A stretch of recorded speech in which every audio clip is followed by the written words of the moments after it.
Welcome back. Here we are, Artificial Intelligence Real Talk, the name for now. And today I am very, very lucky that I was able to sneak into my schedule and into his schedule, a very close friend of mine, another connection that was made through the glorious wonder that is social media. Saw TikTok videos first, saw him on LinkedIn, and immediately started following his podcast, which to me right now is one of the premier podcasts that talks about all things ed tech, education, and he comes at it from such a practical point of view from a person who's been there on the ground. He has moved on from education, much like a lot of people, but has a really interesting story to share. So I am really excited to have him on today. So I'd like to welcome Dr. Alfonso Mendoza. All right. Fonz, thanks for being here. Absolutely. And thank you so much for the invite. I know it was interesting just kind of like trying to, find time in our calendars and things of that sort, you being an hour ahead, and time being central time and all that. But it's just great. And like I said, it's been great to connect these last couple of years, especially with how quick generative AI started coming about. And I remember, right now that you said, that when we connected, I remember you like messaging you and you would put up videos and then I'd be like, hey man, like slow down a bit, like think about this and that and things like that sort. But we built a great relationship and upon that communication because the end goal was the same as far as trying to navigate this space, not only the educational technology space, but of course now adding that generative AI component and how much has changed. And it's just been great to have this great connection and more so than anything, just a wonderful friendship. Like it's like that meme for stepbrothers, right? It's like, did we just become best friends? And we just did like immediately. Let's go do karate in the Yes, garage, right? Yes, let's go exactly. do it. And so it's fantastic. So thank you so much for inviting me here onto your Yeah. podcast, your project, and just to be part Yeah. of it. So I'm excited. And I'm glad you said that because again, the reason that I got so involved and in depth with your podcast and tried to listen to as many of them as possible, trying to catch up, was that fact of what you just said. Hey, why don't you slow down a little bit and take a look at this? Part of the thing that I want to bring forth on this podcast going forward is this idea of curiosity. You know how much I love my Ted Lasso quote. You know how much I love that. You know how much I love that quote, be curious, not judgmental. But the other piece that I tried to bring to my classroom that I want to bring here is this ability to recognize that we make mistakes and learning from those mistakes. Okay. And I've been coming out and saying to people recently and the people I work with, I was all in. I was going hard. And you saw it. You saw me on TikTok. Aaron saw me on TikTok too. I was going hard. I bought into the AI hype real hard. And I am so glad because I honestly think it was your messages to me and your podcast that really made me pull back. Especially, I will call out one specific episode. It was when you had Dr. Nanika McGee on. When you had her on, that was one of the first podcasts I listened to with you. And you brought up things that I hadn't even thought about yet. And you both, I don't know if it was her or you, but I know you've used it over and over again. That cautious optimism, I believe it Advocate. was. Cautious So yeah, advocate. Yeah. cautious Yeah. advocate. That's what it was. Cautious advocate. So I want to, I want to dig Mhm. into that. So what was it that you were seeing early on with people like me? Because I know there was a lot of me's on TikTok Yeah. that were like, try this tool, do that. Look at how Mhm. fast this is. Look at what it can do for you. What were you seeing that like gave you pause and that like was making you say, let's slow down a little bit? Absolutely. And big shout out to Dr. Nika McGee. She's the one that actually like coined that phrase that I first heard it. And then so now I use it and I know she's still definitely a cautious advocate, even until this day. I mean, it's been 4 years and going on 4 years since generative AI came out. But, I just want to go back and say that me reaching out to you and doing it in such a way was because I don't know, like it's just I felt that friendship, we had that connection, and I just said, hey, like I just want to just say, hey, take a look at it this way, take a look at it this way, like have you seen this? And I know I would share articles with you or share like Oh snippets yeah. and things of that sort. And really what it was is it's just that I guess being in in education for so long, and then being involved in the edtech space since about 2016, and going to conferences and getting overhyped and getting excited and so on, you kind of start seeing like a pattern of things, and very much like you that were like one speed. That's exactly the way I was in the classroom. And then it wasn't until I moved into being a digital learning coordinator in my district for, about 8 years, that when you start working with ed tech companies directly and you have to talk to them, talk about data, see what's going on, and then you start kind of building those relationships, and then you're like, you kind of start feeling them out a bit. But with me, I have always kind of started changing my way into being a little bit more cautious and reserved in the kind of like this too shall pass kind of feeling. Yeah. And I'll tell you what it was. It was really due to the whole talk of blockchain, Web3, and Oh, NFTs. I was so okay. immersed in all of that, and even in NFTs and so on, and then realizing like, man, I luckily I didn't invest a lot of stuff in there, in a lot of money or anything, but I Yeah. did make purchases and things of that sort, and understanding. I was like, you know what? Like, that I'm not making any money out of this. Those people at the top are making money. So it was really a matter of just being very cautious. And then what happened is, going through my doctoral program, that on March, the spring semester of 2023, right after ChatGPT came out, I had a class called Special Topics in Educational Technology. And I said, hey, let me research AI. Let me do what's going on right now because it's generative AI, it's coming in. And even my prof was like, I think that's like very recent. Like, I don't think you should be writing about it. I was like, no way. I was like, they've been talking about AI for a while now. So I was like, okay, Mm-hmm. in doing my research, then what really got me was the term data rentiership. Ooh. And what that means is essentially what we've been talking about this whole time is like, what are they doing with our data? If it's free, you are the product. If they're giving it to you free, what else are they getting? Clicks and so on, and usage and tendencies and all these patterns, like what's going on here. And so that really kind of scared me and really kind of made me like pause, like hard pause in that spring of 2023, where I kind of started looking at things a little bit different and just kind of looking through past the glimmer and shine and glamour of the generative AI movement. Look beyond the t-shirts that they give you, look beyond the Yeah. swag that Yeah. they give you, look beyond those Yes. invitations to go and present at their booths. Look beyond that and see if this is something that you really feel is going to help your students in the long run and long term. You know, and I think part of the problem, I think that, I mean, you brought up what, in my opinion, is what is leading to what's going on right now. So we were talking just a little bit earlier about the what did I, tech backlash, and we're seeing this. I really saw even last year in 2025 that there was going to be this rubber band effect, that we had this stretch out so far. And there's two moments that stick out to me. One was Jonathan Haidt and his book The Anxious Generation. That came, and then all the social media and all the podcast appearances behind that. And it was like you know, it was like Game of Thrones. It was like the White Walkers, like just like made it through the wall, and it was like, here's the army that's been hiding for the last 10 years. You know what I mean? And here they come. And then I saw the Senate testimony of Jared Mhm. Cooney Horvath, and I think that was another one that really, like, those two together, because I think they were only a couple months apart. It might have been a little longer, but still, it was like, it seemed like they were right next to each other. And that was like a double punch. Okay. And so now we have states like California talking about screen time limits and bans. And so you brought up this point of, we kind of went really fast, really heavy into this thing.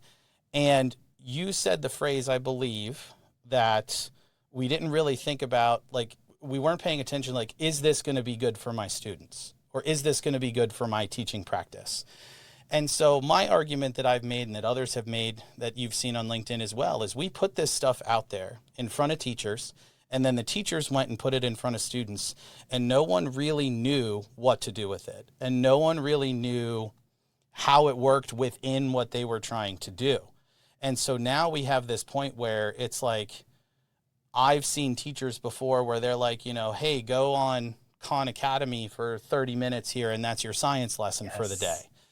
And it's like, to me, right, as much as I love AI and technology, I'm sorry, science class needs to be outside. You need to be building something. You need to be making, even if it's cutting out paper or moving around a room or whatever, like you need to be doing something. And so I was like, this is not a good tool for me, for the way I teach, the way I want to teach. Doesn't work for me. Now, if I want to supplement a lesson that I just did and a kid maybe needs some extra support, well, hey, there's a nice little 5-minute part of, not the whole thing, but just the 5-minute video that explains the exact thing that you just did and why maybe you had trouble with your project over there. So like, I don't think anyone got enough training. And I know that you've been on that side. So you've been on the teacher side and you've been kind of in the, curriculum ed tech side of schools.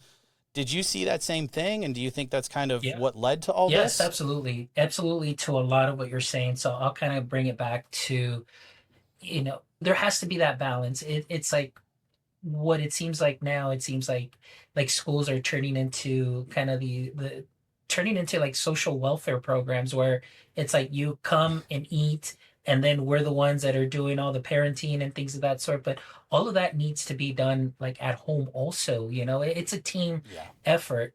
And so some of the things like myself, I don't have any kids, but going to even going to a mall, like we actually have a mall here. I know those are not very common in a lot of places, but You still have one. we have a Wow. mall down here and it's very They popular. exist. Yes. And so, and seeing, young kids with strollers and they just have the iPad in front of them because mommy and daddy don't want them, don't want the distraction. They want to do their shopping and they got to do all of that stuff and everything. And now, like you mentioned, they were meant to be something that is addicting because of the Mm-hmm. algorithms that they do and share. And I remember sharing that clip with you on TikTok about the gentleman that's saying like, hey, we have parks, we have this. It's like, oh, wonderful. Well, you've just solved all my problems, because it's your Yes. fault that I'm addicted to the phone. It's your algorithms that Right. have me addicted to this, and we're not talking enough about it. So there is a lot of responsibility there. And I think we're seeing it in the news a lot where, you got companies like Meta, you've got, all these social media platforms too under fire because of that addiction, what we're seeing, that anxiety, trying to remove like a device from a student because they're not supposed to Yes. have it out, and then they're getting violent with teachers or getting violent with Yeah. parents and things of that sort. And so that kind of goes to show what the effect is that these algorithms and all of the visuals, the movement, all of that, that those dopamine hits. I am one of those that there can be a balance inside the school system and inside the classroom. What happens right now with the tech backlash is like you're lumping everything together and saying tech is all bad. But like I was talking to you in the pre-chat, I said what concerns me is you have students that really rely on that technology that may have or need additional supports in an IEP 504 plan. Right. Maybe they're in special education and they need some of those read out loud tools, text typing, having it read out loud, things of that sort, or even multilingual students. But there has to be a balance to understand that not all tech use is AI slop, or excuse me, tech slop, I should say tech slop. And it can be used effectively, but then it comes down to what you said too, it's the proper training. Because I myself, being at that district level for 8 years, was in charge of training 14 campuses, and I'm the only one there. And then it's like, okay, let's go ahead and do the training. We would have programs that are or were kind of like the mandatory programs of they have to be done Right. 30 minutes per day per subject and so on. And you would go and train teachers, but there wasn't enough time. You would go to their PLCs, but there wasn't enough time. You would go to, beginning of the year, end of the year, whatever training, but there was never enough time. So it's not that those tools might not be good. It's just that they weren't used effectively. And the data, the way the teachers would get the data, they weren't because they never made it that far. Because then principal comes in and says, why aren't you at this unit or this, module or whatever the case is right now during your calendar? Because we got to move, move, move. It's all about state testing. So Yeah. what happens is, like you said, you would see those teachers that because they had to comply, say, okay, let me front load the lessons, get on the Chromebook, and that's it. Like that's your class for today. For 90 minutes, the student is on the Chromebook, not creating, not participating, not speaking, just clicking away. And then eventually, they just figure out the system or game the system, and there is no learning there. I would rather much them have get rid of those programs and use programs that you can use like hands-on programs where the Yeah. student can record themselves, the students can speak, they can explain their learning, they can journal, like you said, being hands-on and at least speak to one another and practice that. That'll help also with the learning and making the learning visual. I want to see, as a teacher, I loved having my students say, okay, or I would tell them, I just did your tier one. Here is the chapter that we're going over. It is the chapter on, we were covering, I think, probably like the Roaring Twenties. And this was in fifth grade. Yeah. Roaring Twenties. All right. Yeah. I would do my tier one, and then here's your project for the week. In groups, you are going to create a slide presentation of the section that was assigned to you. You will go ahead and record over that section. I need a graphic that demonstrates something of that era, and then you're going to go ahead and present it. So we would break it up. So Friday, everybody's presenting. So all my students were engaged with the tech because now they're creating slides together, collaborating, talking, speaking, sharing ideas. They're recording, taking turns overdubbing the presentation.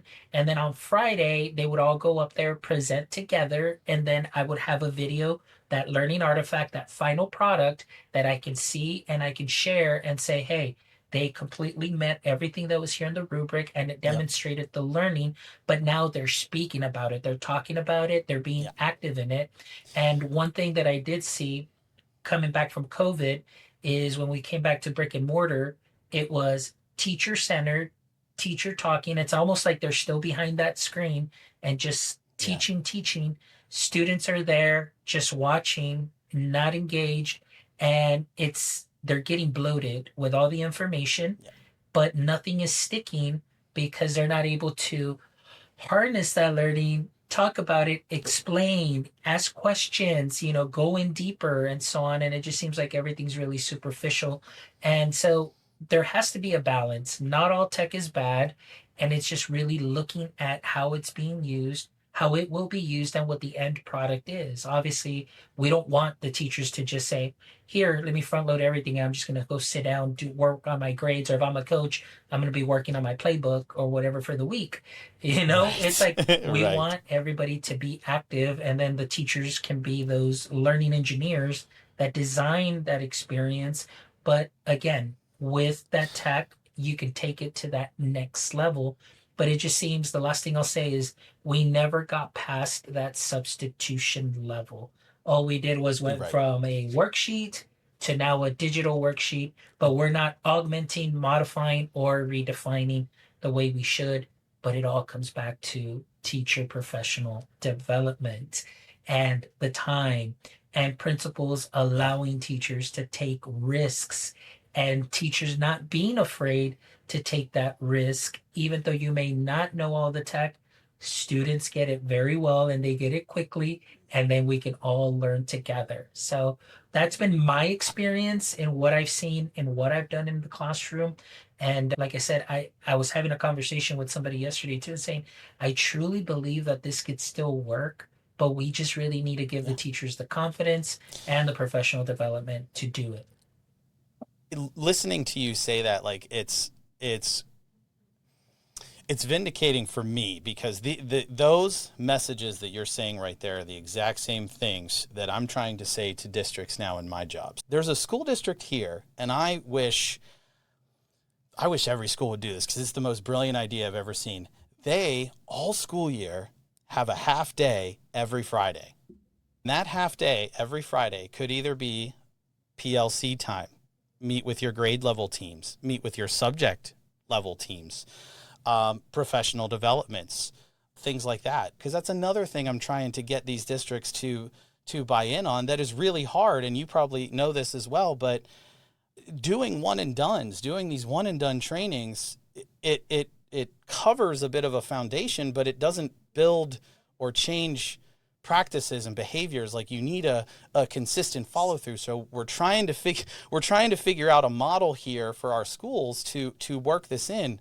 Yeah. What are some things that you've seen? I mean, I just said, the half day Fridays. Have you seen any other ideas that, I don't know, maybe what's some outside the box ideas? Maybe we could get some like school Well, leaders listening to this. one of my experience back in 2012, I taught in Arizona for a year at a charter school, and they only did 4-day weeks. And but that last Okay. day, again, half day professional development, you're working, and a PLC was an actual PLC, like professional learning community. Now PLCs are please learn compliance meetings, and that's what it's all Yes. about. Yes, we want to help our students succeed, but at the same time, you need to give the teachers that training because, like you mentioned, something that's one and done is that foundation, but you need to have continuous, like you said, changing those patterns and just seeing what you can do and continue to grow throughout the year. What I used to do, and I know that this was completely optional for teachers, but I would do a PD in your PJs session where it was Saturday morning, 8, and it would start at 8 and it would end at 11. It was like a 3-hour kind of learning session, or actually it could probably be shorter. I would just do 2 sessions, but it's like you don't even have to have your camera on or anything. You could be washing dishes, you can be cooking, whatever it is, Yeah. but at least you're there and you were asking questions, which worked out really well. I mean, I did a couple of those sessions and I was surprised that the turnout was great because the complaint was, it's like, hey, I live, in another city that's like 30 minutes away. I don't have childcare. I don't have this. I don't have that. Hey, no Right. worries. Check it out. Let's just hit on a Google Meet, PD in your PJs, cameras off, everybody. But we're there and this is what we're going to cover. Here's the agenda. And then so they would just ask questions as they're, washing dishes or Yeah. doing all of that. But you get that additional, those that want to be there will be there. The other thing that I used to do is, since we have a Google Classroom, or yeah, Google Classroom, and we had Google Workspace, I would create modules for the teachers that were training modules to continue the learning after school or at their own time, at their own pace, with a small, tiny little deliverable, nothing major, just a little Yeah. deliverable just to say, like, hey, I went through it, here's my submission, and so on. So, finding little ideas of just micro little PD, just little tips and tricks. And I think now with how fast we're moving, like really those PD, long day PD sessions, obviously they need to be very hands-on, very active. The teachers Yeah. need to create, but if you really want to get them afterwards and follow up, short little bite-sized videos that they can either watch while they're sitting on the potty, you know, Yep. Yep. potty Right. Yeah. PD, or Yep. just something that they can just do a Oh quick my. listen in the background. I'm writing that down. And it's our time. Potty Yeah, I PD. mean, it's our time. It's our time to get creative with this, and just still be able to deliver Yeah. those tips and be able to share, because we really, like you and I, in our line of work, it's like we really care about the teachers and it's about getting in front of them, but at the same time, how am I following up with them to help and continue to help them throughout the year till they feel comfortable and they feel, empowered. One of the things that I kind of wanted to touch base on back on was, Yeah. I think that for this time we have focused so much on the tools and not Hmm. so much on the pedagogy, of how to Yeah. implement the tools, which is where we're at right now. Like, well, we've got the tools, but how do we implement them? And so, a lot of these tools started off as, productivity tools, like in the business sector. And now you're trying Correct. to kind of put that square peg in the round hole into education. And then you're kind of building as you go. And I'll be honest with you, I mean, it was very chaotic and it has been very chaotic, but now you're kind of starting to see those that are kind of front runners within the edtech space, which are, Hmm. top 4 or 5 that you'll normally see at the conferences doing some really great things. There's a lot of, smaller ones that are coming up. But if you notice, it just seems like there's a lot of duplication of things. And right now, as far as the competition goes, it's, districts are really going to be trimming down and leaning out their tech stack. So that's a whole other thing that districts are going to have to do is say which, tech are we keeping and which of the tech are we doing away with? And that's a whole other Yeah. conversation there too now. And I think a lot of this tech backlash and a lot of this hype is really going to be play a big role into those conversations. So now that you are one of those businesses that was just, highly sought after or very big and so on. Now it's like, ooh, like how do we keep our partners? How do we stay in here? So now districts are really starting to ask those hard questions and seeing, is this something feasible for us? And is this something that's going to be useful? Or is this something that if we were to get rid of it, would teachers really complain or would students really suffer? Those are some Right. hard questions. So trying to talk to teachers, students, the community, the parents in that community, and my theory and what I think, we're going to see if it works, but my theory is if you get the feedback from all the stakeholders, the answers to that feedback, if you ask the right questions, the answers to that feedback will help write your policy, will help write your guidance, because you know what your community wants, you know what the students want, you know what the teachers want. And so and you kind of know where you have to start Yeah. that. And that's And that's something so important. that's what I'm really curious Yeah, to no, see. and I want to emphasize that because you hit wonderfully on that, which is the stakeholders. I mean, you need every representation in the room. Oftentimes, the case is there's one person who's an executive director that is just in that position and says, well, this is what we're going to do, and this is what we're going to buy, and this is what we're going to use. I was like, but wait a minute, like, have you talked to your content specialist, your math person, your science person, your Mhm. ELA person, your social studies person? Have you talked to them to see if this even falls in line with the mission and vision of what the district has? And oftentimes they're never even in the room. It's just one person makes Nope. that whole decision. And I'm going to add to that a whole other layer. It's like you need to Yeah. have parents in the room too as well. I'll even go as far as Agreed. that because Agreed. they are your community. Honestly, if it wasn't for parents, we wouldn't have schools. We wouldn't have, the need for Facts. Yep. teachers. So we need them, and we need them to also feel that their voices are being heard because they have concerns. So when we talk about learning community, don't exclude parents. Parents are part of that learning community Agreed. as well. So making sure that you do have those conversations and be transparent. And it's okay. I want to say, and maybe because I'm not in that role, but I would like to think that if I was ever a superintendent, I would always say like, hey, parents, I want to hear you. Like as hard as it Yeah. can be. I mean, this is the only Yeah. way that we're able to learn, but to say, hey, I want to hear your concerns and let's see how we might work together to address these concerns. Because if we just sweep all of that under the rug and just say, well, we heard them, but we're still going to do our own thing, there you've already broken a relationship, you've broken trust, and next time you're looking for Exactly. support for anything, you're not going to be able to find it because you haven't done your due diligence. Agreed. Agreed. That's, part of the framework that I brought here. So like I'm in central Pennsylvania. We're home to the Horseshoe Curve, which is a world famous landmark. And so the framework's called the Curve Framework. And it starts with curiosity. I mean, come on. It was like perfect. I was like, this is a match made in heaven. I actually didn't even want to read anymore. I saw curiosity was for C. We're good. But understanding, reflection, and then we just talked about voice, right? Voice, not only making sure that your voice stays when you're using AI and it's you, who's coming through, but the same, getting different voices involved in the decisions, getting different voices involved in what's going on with AI in your community and your school and things like that. And then you talked earlier about the empowerment piece. Like that's the part that I love to see. And when I do my sessions, I make sure that I schedule tons of time at the end, at least an hour, maybe more, where we are playing. I mean, we're having, playtime. We're out on the AI playground.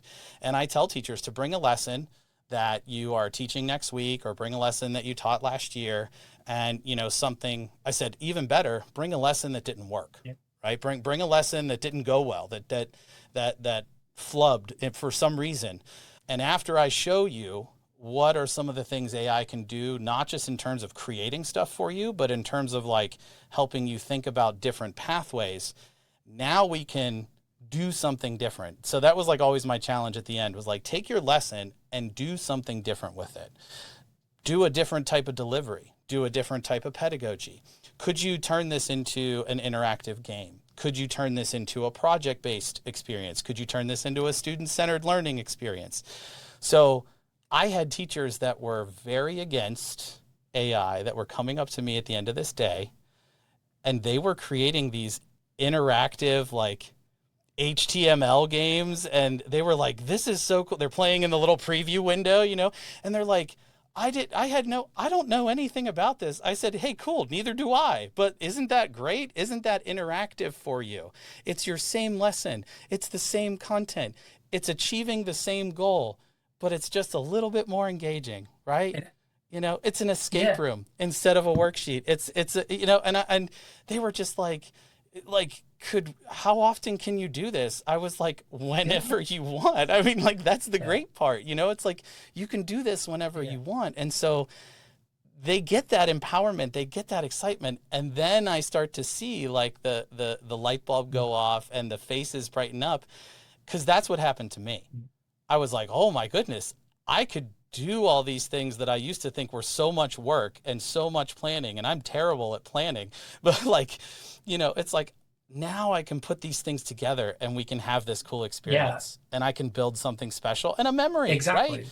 Build a memory for the And I students. love that So, piece like you mentioned, because like with vibe coding, I had Dustin Ribney on the show, and Dustin's great. If you don't follow him, he's yes. fantastic. He's on the show. His episode will come out later on, but he was just talking about how he can, because he worked as an interventionist, and so he worked with different teachers of different subject areas, and then he could just take what they were teaching and immediately like adapt it into something that was hands-on and interactive.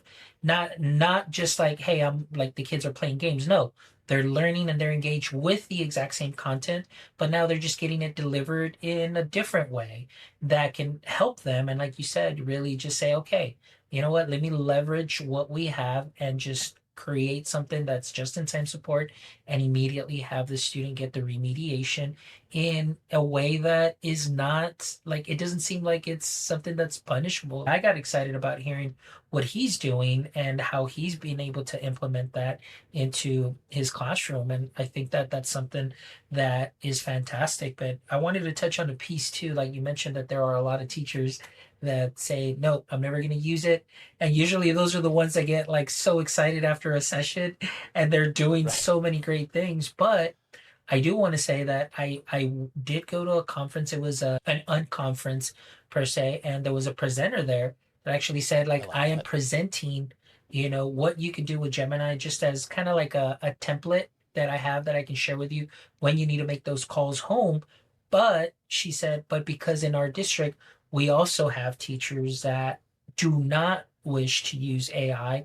We've created this paper template too for them. So now they're making adjustments at that district to say, well, we've got stuff for teachers that are okay and comfortable with AI, but for those Yeah. holdouts, which is normal, and it's okay to have a holdout, Yeah. but also don't Yeah. forget about them too, and still, Correct. support them. So there shouldn't be like a division either. I don't want there to be and that's something that, through my podcast that I've had that conversation is, I like to be in the middle, but that there's Yeah. those that are too like hardcore no, hardcore yes. But I said, okay, can we meet in the middle? Are there some good things? Are there some bad things? Yes, but where can we meet that we're like, okay, we still see eye to eye on these things and these intentions and so on, and really open up conversations and dialogues. And I think that's something that is important, because I myself for a while was just like, no. But I understand, but and again, just like we talked about earlier, here comes full circle, right? Balance. It comes back to balance. We have to balance those things, and you can't let the one side of the scale outweigh the other side of the Yeah. scale too Yeah. At the end much. of the day, like you So, said, it's for me, it's always and has always been about the students. And I think, like, from your heart too, I know your heart as well. And it's all about the students. And we do what we do because we get to work with wonderful educators, or at least help them. Because in the way that we help them, it's going to be something that's going to be positive for the students as well. And I think that, we're kind of losing the plot sometimes, where now it just feels like school is so transactional, really, just yeah, with teachers, with students, and it's not focused on building those relationships. And I think that is so important, first and foremost, relationships with your students, and building that community and understanding them, knowing where they're from, and leveraging that knowledge of where they're coming from, likes and dislikes, to be able to teach them. And I think that comes back from my business background, because I didn't go to school like for traditional education, to become a teacher in the traditional right, I should say. It's like I came in yeah, from marketing and advertisement. And so my model was always know my customers, and in this case it's know my students. How am I going to sell algebra? How am I going to sell social studies, science to them? Because not every student wants 8 cup holders. Some of them don't care about the cup holders. They want to know how fast they can go in the car, or how many occupants. yep, So it's knowing them and leveraging that, and having the right set of tools on hand to immediately be able to support those students in the way that helps them. It may sound like a lot of work, like, well, what if I have 27 students and they all buy differently? They're all 27 are not necessarily going to all buy differently, but they will be segments there. And then you'll be able yep, to know how to reach this segment, and this segment. But it's important too that not only do you have your tools as a teacher, which is the pedagogical theory and things of that sort right, that you do learn, but the educational technology tools that can help bring out their learning, because that's what education is about. Like, there was a, I can't remember what episode, and I can't remember the gentleman's last name, but his first name is Tom, and I'll share that with you. Maybe you want to post it in the notes. But when he was on the episode, they wrote a book, and he was talking about educate, and the prefix for educate is educe, which means to bring out learning.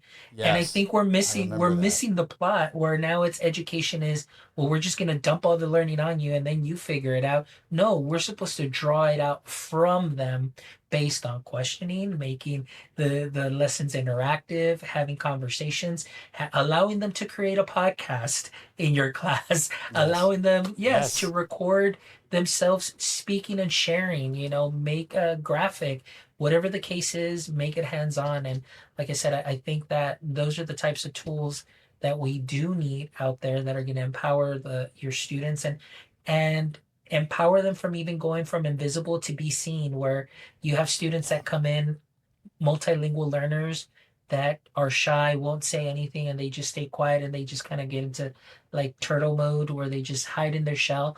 But having a tool that's going to be able to translate immediately on the spot, side by side, help them listen to the content in the native language, to start making those yes, connections.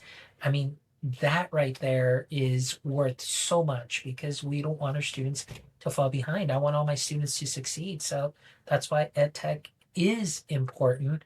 And I understand that districts have to make those tough choices, but I simply ask districts that, when making those choices, make sure that all your departments are in the room, because you have to talk to special education, talk to your ES, or I don't know what they call them in a lot of areas. I call them, EL, English language learning. ELs, Yeah, yep, EL. yep, Talk to those coordinators and see that you're not taking something away that is going to be useful for that special subset of students, because I'm always been a big thinker in, if we can take care of those two populations, everything else will take care of itself. So I a believer in Yeah. what's good for one is good for all. Those that need it will use it. Those that don't, it's there just in case. You know? You and I'll tell you, it's like the more we talk, the more we realize that we are like kindred spirits. Because I used to say that all the time. I would have to go to IEP meetings and I would sit in and I would hear this accommodation, and you need to provide this and this and this. And I said, okay, cool. Well, I'm going to do that for everybody. Yep. Okay, cool. You get retakes, you get, extra time, you get extra this. What I'm going to give that Mhm. to everybody. How about that? Does that work? Yeah. I mean, if it works for one, it's going to work for all Yeah. of them, and then obviously as I go throughout the year, I know who my students are who maybe don't need those Right. scaffolds. Maybe I need to challenge them a little bit. So I have something slightly different for Mhm. them. And again, that's to me, that was the power, the initial power of what AI brought to the table was I have this wonderful thing that works for this segment, as you talked about it, this segment.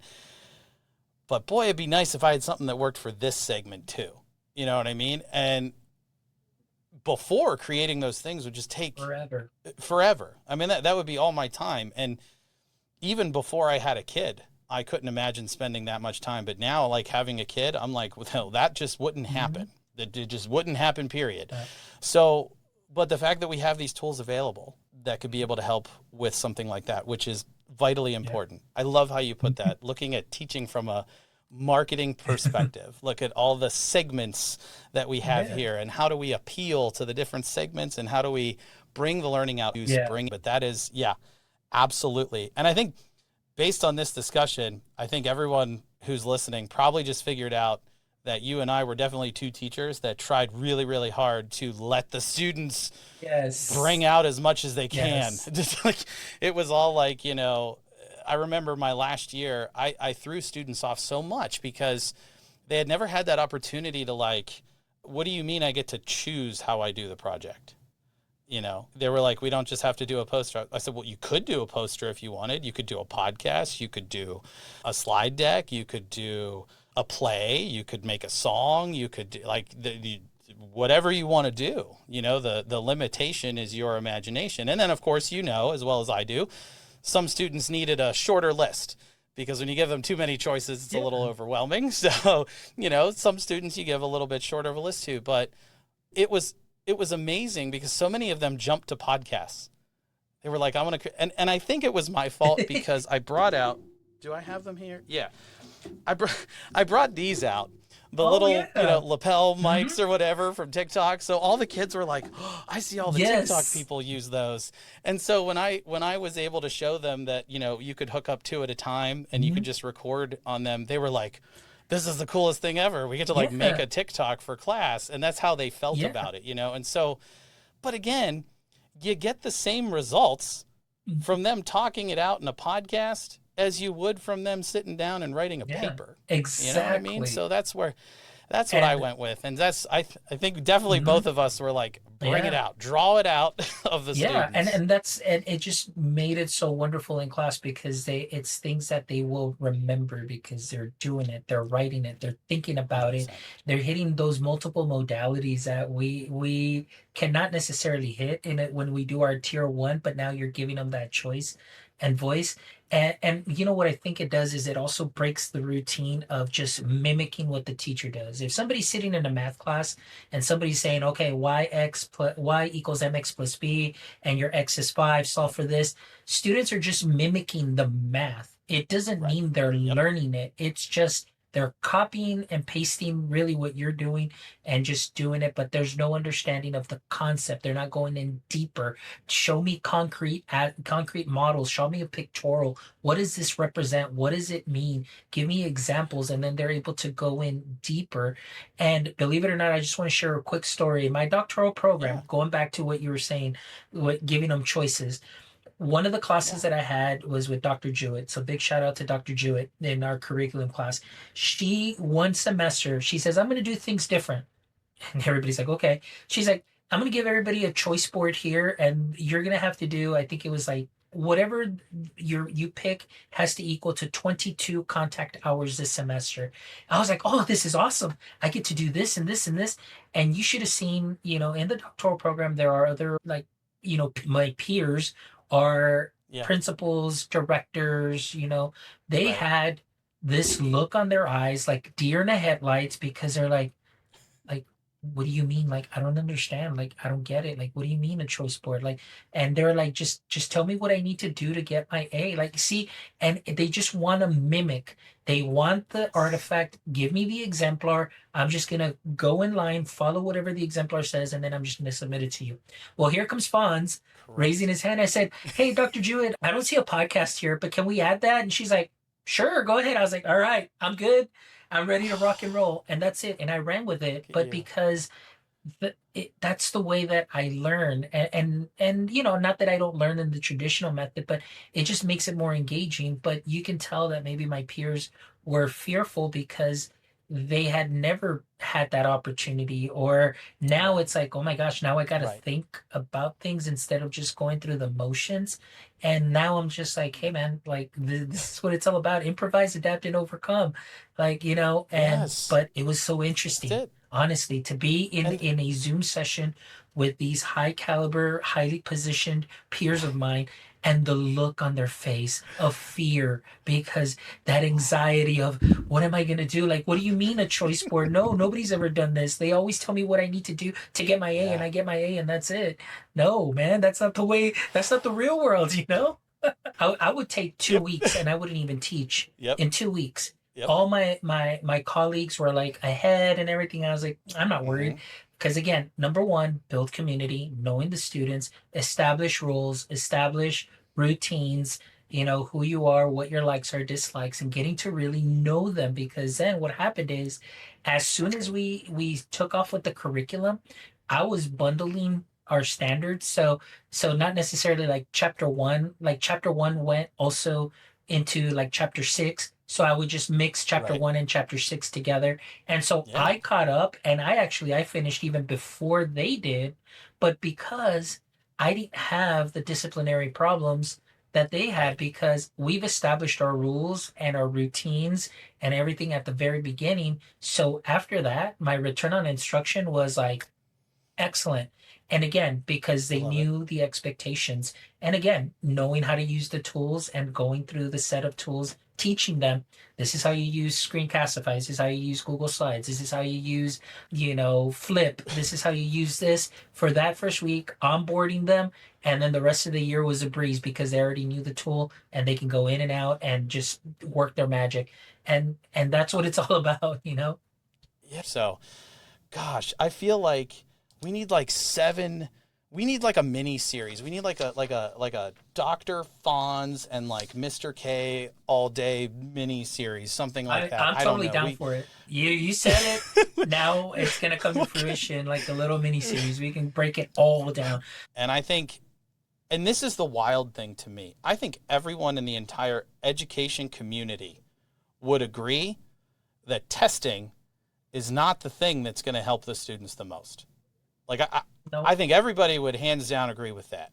And but it seems to be no matter what we have a conversation about in education, it always comes back to I am waiting so very much waiting for the state, and maybe it's one of the crazy states, like a California or a New York, someone that just does something wild and off the cuff. I could tell you it's not going to be Pennsylvania, but I would really be anxious to see what happens when a state says, you know what, we're not going to do state testing anymore, and we're just going to see what happens.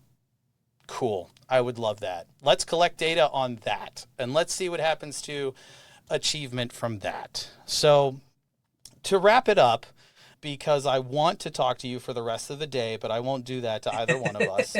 So, but to wrap it up, I want to steer this show more in a direction to kind of focus more on the things that I'm curious about. And so, what I want to try to start doing here at the end of our shows is talk about what you're curious about? Like, is there something in the AI space, maybe not even necessarily the AI in education space, but something that you are really curious about that maybe you don't have an answer to, but you really want to see what happens? Something that you're really curious about for the future. I think right now, what I'm really curious about, and again, going from the education space and then going into, the ed tech space, what I'm really, really curious about right now is also the higher ed space. Right now, my focus Mm, has been in higher ed right now, just in the news and things of that sort, because yeah. I want to know because of what we've seen and everybody's saying about generative AI.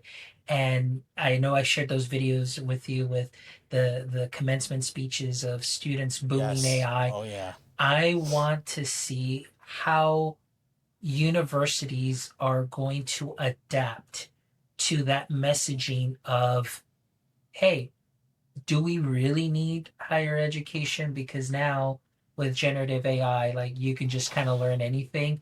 So, I mean, Mm-hmm. I'm seeing that there's, classes and so on that are kind of dwindling down. I've heard universities also seen that the pricing is going down too as well.